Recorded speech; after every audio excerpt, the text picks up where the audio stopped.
Welcome to the day. In France, hundreds of thousands of people have been on the streets again in a direct challenge to the plans by President Emmauel Macron to make people work longer for their pensions. Demonstrations took place in cities across the country, with the unions claiming more than 450,000 took part in Paris alone. Authorities put that figure lower, but also put a record 13,000 police on duty. It's been 2 weeks since the president used a controversial constitutional power to bypass Parliament and move on with steps to raising the retirement age from 62 to 64. Once again, unions have been at the forefront of protest, but they've been angered by the government's outright rejection of calls for mediation.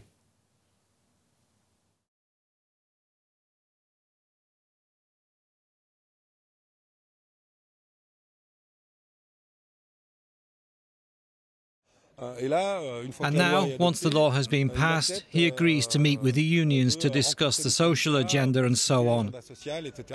What he doesn't understand, what the government doesn't understand, is that today the workforce refuses to move on until we go back on the terms of this law. A new day of mobilisation is taking place. We respect strikes and demonstrations, but we will be vigilant to ensure that it does not give rise to more violence. And this is thanks to the mobilisation of our security forces, but also to the trade unions' own security personnel. Let's bring in Cole Stangler. He's an American journalist based in France and joins us from Paris. Welcome to DW. Let's start with what's been happening in the French capital today.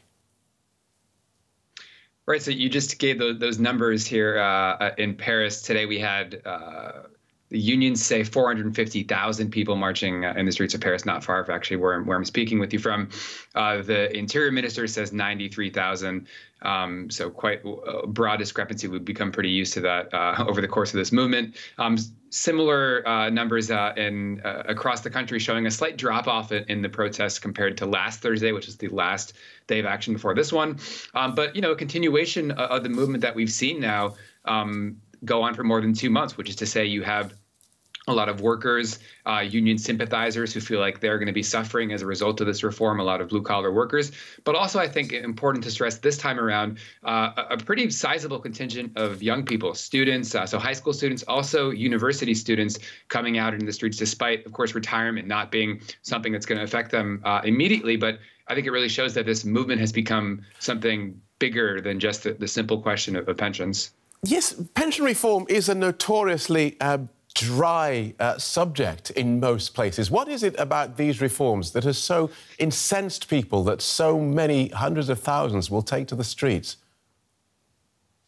Yeah, I mean, I think to simplify it a little bit, I think what we have two things going on here. One is the simple reform in itself, which is very controversial. So raising that eligibility age, I think it should be stressed, it's the eligibility age, the earliest age at which you can go through retirement, not necessarily the age at which people are all retiring. Some people will be retiring at age, 65, 67, even if this reform were to pass. So the reform itself is extremely unpopular. Polls have shown from the beginning, 2/3 to 7 out of 10 French people oppose the reform for cultural reasons, for political reasons that I think are in part due to the power of the left and labor movement in France. I think that's one big chunk of the opposition. But obviously what we're seeing here is that I think the movement has moved into a different phase in which people are responding to the government's the way the government has gotten this reform across the finish line, so to speak, which is to say their use of this constitutional authority, Article 49.3, which allows them to approve bills without an up or down vote in Parliament. And so people feel like, after expressing their opposition, which they've made quite clear, that the government isn't listening to them, that, they feel in some ways insulted, angry, not listened to. They feel like French democracy isn't working. And that's why I think this movement, again, has gone beyond just pensions. We're in a sort of bigger a movement that's questioning the sort of foundations of really political consensus in France and how French democracy works today. So if these reforms are so unpopular, how did his government manage to squeeze them through on this recent no-confidence vote? So Emmauel Macron's does not have an absolute majority. His party does not have an absolute majority in Parliament as of last summer, so the 2022 legislative elections. He has what's known as a relative majority in the National Assembly, meaning his coalition needs support from other parties in order to have a majority. In this case, well, I should say since really last summer, they've been working primarily with the right-wing party, Les Républicains. And so the question really is, why did Les Républicains vote for this unpopular bill? Why did they not back that motion of no confidence against the government, which is what polls show the majority of the French population wanted? 19 right-wing deputies of Les Républicains did vote for the motion of no confidence, which is quite high. But for the rest of them, around 20 or so, around 40 or so, I think a big reason is that they don't want to have the risk of new elections. Because if you vote for a motion of no confidence, what that means is that you essentially have shown that the National Assembly cannot produce a working majority, and therefore, as a result, you have to go to new elections. If you're in Les Républicains, do you really want to be holding new elections right now and risk your own seat in Parliament? That's the calculation I think a lot of those members made. So then a quick look at where this might all end up, because do unions and opposition stand a chance against a determined French president who is not standing for re-election?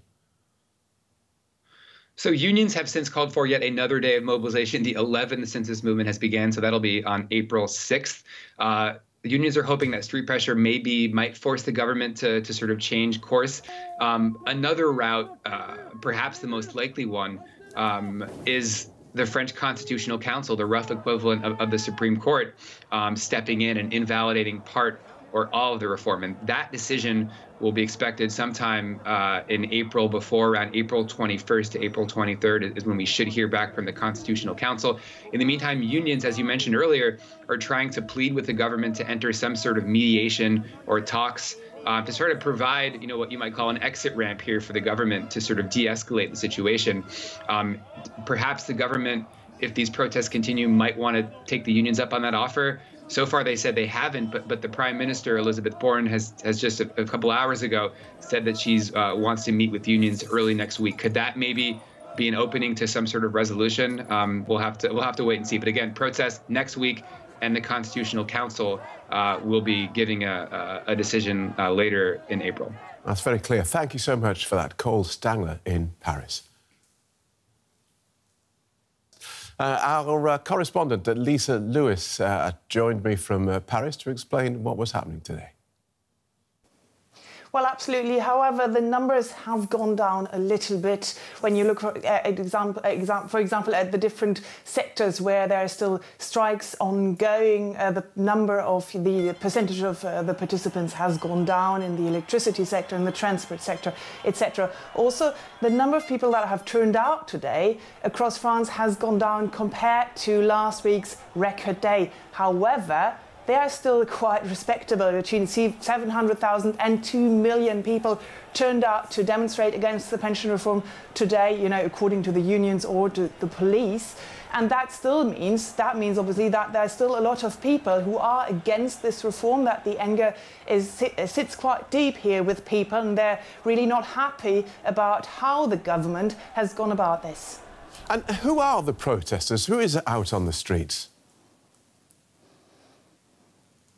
Phil, it's extraordinary. It's actually all sorts of people, not just people from the far right, from the far left, or the usual suspects that turn out to demonstrate. Lots of people that never demonstrated before, and even people who used to vote for Emmauel Macron. His voter base is really angry with him. Well-educated people, managers, they're all saying, we're not happy about how Macron has gone about this. Those who are against this, who are always against his reforms, obviously not happy that he pushed the reform through. And those who think he should have done the reform think he has no power left, and he's really weakened with his government. So it's very difficult to see how Emmauel Macron, the president of France, will take this forward, how he will lead the country for the coming 4 years until the next presidential elections. And so just looking at this, in terms of those presidential elections, I wonder if you could tell us briefly how unions can change the mind of a determined president who's not standing for re-election. Well, that's the big question, really. They are trying to insist, they're trying to continue to demonstrate What's kind of certain, though, when you look at the polls, is that the one party that seems to be benefiting from all this chaos in the streets is the far-right Rassemblement National. That party, for example, if there were a dissolution of parliament, they would really grab more seats than beforehand. So it seems like, Macron is losing in the polls, the left is losing in the polls, but the right is rising, the far right at least. Thank you, Lisa. Lisa Lewis in Paris. Well, unions in the United Kingdom have announced a day of mass strikes by civil servants and public service employees in late April, capping a month-long campaign of walkouts. Unions are fighting for a significant wage increase in the face of the rising costs of living. Germany also saw widespread industrial action on Monday as workers walked off the job at airports and on the railways. Here, too, unions are demanding pay increases of more than 10% to compensate for spiralling inflation and rising energy prices. And, of course, it's not just Britain, France and Germany. Everywhere you look, workers from doctors and nurses to civil servants, delivery workers and public transport workers seem to be on strike or balloting for strike action. So let's look at these wider issues with Benjamin Fox. He's politics editor at the news website Euractiv and joins us from Brussels. Welcome to DW. This feels like Europe is having a moment. Is there more industrial action across the continent, or does it just feel like it? No, I think it's fair to say that it's all kicking off at the moment. I think we're expecting, we're seeing an unprecedented amount, not just of strikes, but also popular protests. I mean, in terms of what we've seen in the last couple of weeks in France, and I mean, you mentioned that we're seeing this across much of Europe, but we're also seeing it across, I mean, much of the world as well. I mean, in the last weeks, we've seen similar protests from Tunis to Cape Town, all about kind of basically similar issues: the cost of living crisis, inflation, and poor governance. Right. Cost of living, inflation and poor governance. Let's start with the first of those, cost of living and spiralling inflation. It's clearly, it is hitting everyone hard.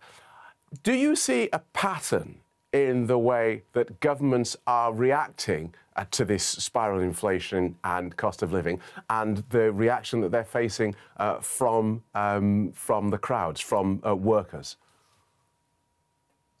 I think there's been a lot of variation between different countries. I mean, certainly I think if we think in terms of the energy crisis, I think there's been generally speaking, there's been a lot of government support for energy bills across Europe. I think certainly in the UK the government has offered heavy subsidies to people's energy bills, and that has been replicated actually more generously in the likes of France and Germany. I think where the difference is that we're seeing this slightly clumsy politics, I think, certainly in terms of President Macron's handling of what is if you look at it purely on economics, the move to increase the pension age by 2 years is long overdue, and successive presidents have tried and failed to do what he's done.